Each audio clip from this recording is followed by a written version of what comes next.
Transformers Legacy United Vector Prime, and I got two upgrade kits. And just a little shout out to CT Barley 3423 who commented on my video because I did mention the upgrade kits and that no one else has really done any videos on these. So I'm doing this mostly for them or trying to get out ASAP because I tend to take forever to get things out anyway.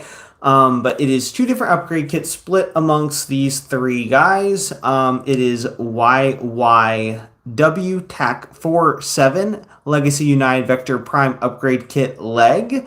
And then the other one is a bit of a mouthful of a title. It is In Stock DIY Upgrade Kit Wings Weapon Foot for Legacy Cybertron Vector Prime. And as you can see, this one right here has the majority of them. I must say these wings are a bit too big for this. I mean, I knew they were big, but I mean, I think this is a little too big. This isn't transformed quite properly, but the problem is with this little flap right here, this little upgrade thing for the leg, it just gets in the way, so you have to rotate it down, and then this would then go all the way down and then tab into the proper place. But even so, it still looks a bit off. The only downside is when you have it here, it is difficult to get it to this position, but if you do tilt it just a little bit, you can tilt it a little bit and then get the proper angle for the wings. This is my weathered look, so obviously you can the upgrade kit pieces stand out like stick out like a sore thumb, and I will have to weather those if I decide to keep them on this copy of mine. The downside though, when you have it like this, it's just very loose and floppy. I might see about putting on some nail polish to see if that will help, but if I do keep these on, I'm definitely going to, like I said, give it the weathered look. You technically should probably take these off for the transformation for vehicle mode, because if you set him down, he's just not going to sit quite right, and it does look really odd. And also, if I do keep them on this one, I will have to weather them if I want to look good. I might keep them on this guy right here because it will match better. This one right here, he has the least of the upgrade parts, mainly because the Repro label stickers, they do, man, I feel like my camera zoomed. What? Okay, whoa, there we go. Oh, here. Oh, anyway, I guess the camera's a little bit different on live than it is when I record videos. Anyway, but the upgrade kit doesn't really make sense on this guy, mainly because the stickers do a really good job. And then on the arms, they do give the impression of those pieces. So I'm probably going to, if I do not keep them on the weathered one, I'll definitely keep them on this guy. The ones I decided to put on here are these little wings. Hello, someone's watching, at least for a little bit. Got the little wing pieces right in here. I will say, even, no matter which one I put them on or keep them on, I definitely want to kind of get them a little painted because they do look a little bit odd. It feels like they should be more close to this color right in here. But that's all that's on this one because, like I said, the stickers, I think, do a really good job for that guy. This one, the only upgrade pieces I have put on him are the feet bottoms, but they obviously can't stay on for transformation, and they do stay on pretty well. And then if you want to transform, you gotta take them off. And given that it's 3D printed plastic, I do fear that eventually it will just snap and break.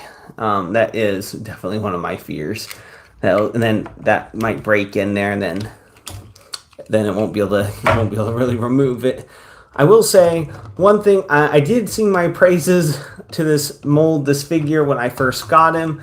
I will say I still, for the most part, won't take back what I said, but I will say the downside of having everything pinned in the way it is that when things do start to get loose, there's not really much you can do in the way of tightening up the joints unless you can get some super glue or nail polish or something worked into the joints and without it seizing them up entirely. That's the danger of using super glue in that way.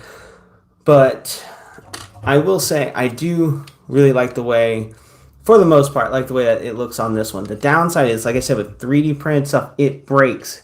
So this right here, this wasn't broken initially. It broke because of the shock when I tabbed that in, like the impact. And I have had this happen with 3D printed upgrade kits that I got for gap fillers.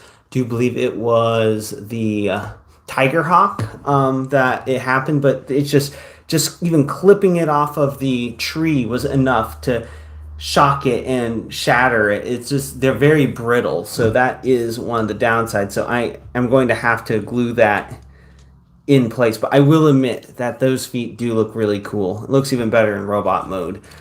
And speaking of that, I can't exactly speedy through this because, you know, this is live, but I'll go ahead and get this guy into robot mode so you can see how these pieces really shine. I will say, I feel like these upgrade kits were made specifically with robot mode in mind, primarily, not exclusively, but primarily in mind. So we'll get the hands flipped out. And another problem with this upgrade kit, other than the wings feeling like they're a little bit too big, is that they get in the way a lot more when you're transforming him. they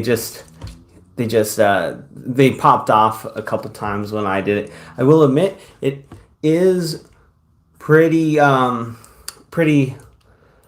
what's it called? They stay on pretty well. It's very stiff, but also they don't feel like they snap in all the way, like they don't nestle all the way in there. So it feels like they should come off, but there is quite a bit of friction holding them in place. So as long as that, they shouldn't be popping off like the originals. Now let's go ahead, pop that up.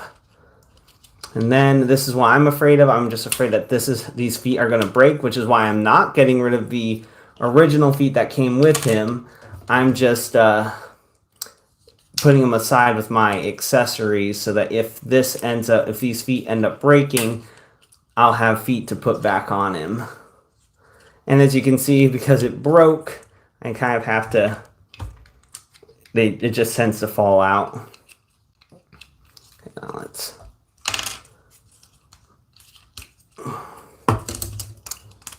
get this rotated around, flip the head out. And this is the one that I told myself I would not transform as much, mainly because I don't want to scrape up the paint job that I did on him. But I must say, he's probably going to be even more so my favorite because of the upgrade kits.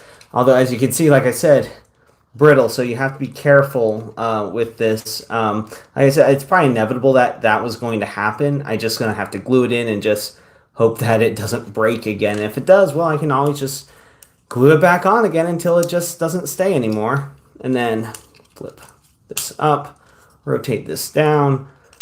Oh, and see, even these have the same issue as the original. They just pop off really easily. Come on, let's go ahead and pop that back on. Get these rotated down, and this is pretty much how it's supposed to look. I wish I could show off the proper foot toe because it just popped off, or it broke off, but like I said, I should be able to glue it and then it should be fine. But come on, there we are. Get that in there, and that looks pretty cool. I have to say, it does look really cool for the robot mode because this does give him closer to that cloak look of the original Vector Prime. And I will admit, these forearm things actually look pretty good. They don't look perfect, but they are kind of bulky like the original. But like I said, I'll definitely need to give it the weathered look for it to look well for this Vector Prime and not look out of place. Same with these. They just need some bit of weathering, and then it should look fine. And the color doesn't quite match, but I mean, but then again, if you're someone who's getting upgrade kits like these, you're probably also not too opposed to getting your hands dirty, so to speak, and doing a little bit of painting as necessary. I'm also keeping the original wings because, like I said, I'm not sure exactly how well these are going to work long term. I might weather them since I'm keeping them on this guy, but even the colors, even without it being weathered, it still looks really cool.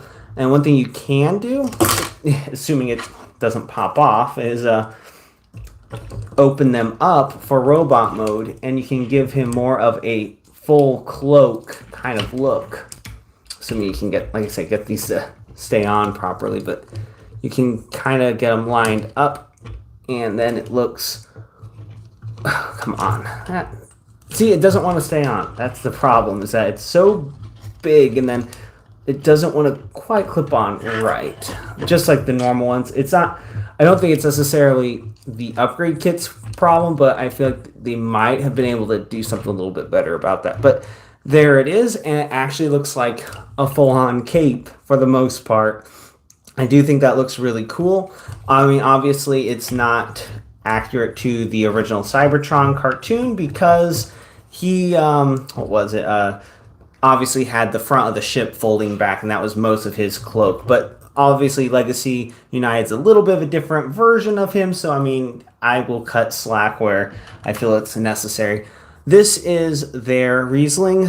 I'll go ahead and pull out. I don't know why I put away all the parts that I replaced with, but let's go ahead and pull them all out real quick. But this sword versus my sword, I will say I do like. Now, I'm, of course, partial to my own because I am the one that worked on it, did a lot of work. But I will say this is more accurate to the original Cybertron Riesling, and it just looks really good. I like this. So I'm definitely going to keep it with him. And I might potentially swap back to these if these just become too much of a nuisance, because I do feel like I did a good job with these, and they aren't as big and bulky. And then also you can have it perfectly transformed and have the proper bend, because like I said, you have to have those angled in such a way to even get them to work. Because wrong sword. I thought that maybe they would have done it differently. That's the problem with pictures rather than seeing it. Is that I thought it was going to be like a double hinge, where this would also be on a hinge, where this little thing would be the center pole, and then these would both fold around that, not be just two pieces. Instead, I thought it was going to be three pieces with that in the middle. Well, maybe four, because then there would be like a pin or something running down the middle. So that is one way I think this upgrade kit could be improved, so you could better angle these and maybe make them slightly smaller, because I think they're a little too big for at least for the vehicle mode. For the robot mode, if you're wanting that really big cape look, I'd say that's pretty much perfect for that. So that's pretty much about it for these upgrade kits. I guess I'll go ahead and give a quick look at all of them real quick one last time for anyone that might be joining us right now. But one gripe about this kit, it's the one, the DIY, the really long name one I mentioned earlier. But that one, I'd say just be careful, because like I said, anything 3D printed, it's liable to crack a lot more than just regular plastic. And then this one, the only thing he has is the feet. And then this guy, since he still has the parts for it, I put these on, and I'm probably going to paint those up at some point. And that's pretty much it. Once again, shout out to CT Barley 3423, who insisted, or didn't insist, but asked me to make a video about this as soon as I could. I might have gone and did a full-on video with editing and all that, but I was like, I would just want to get this out as soon as possible, just so that people can get a look at this. And if you like this and you'd like to see more, please click that like and subscribe button to see more. And until next time, have a good one, everyone.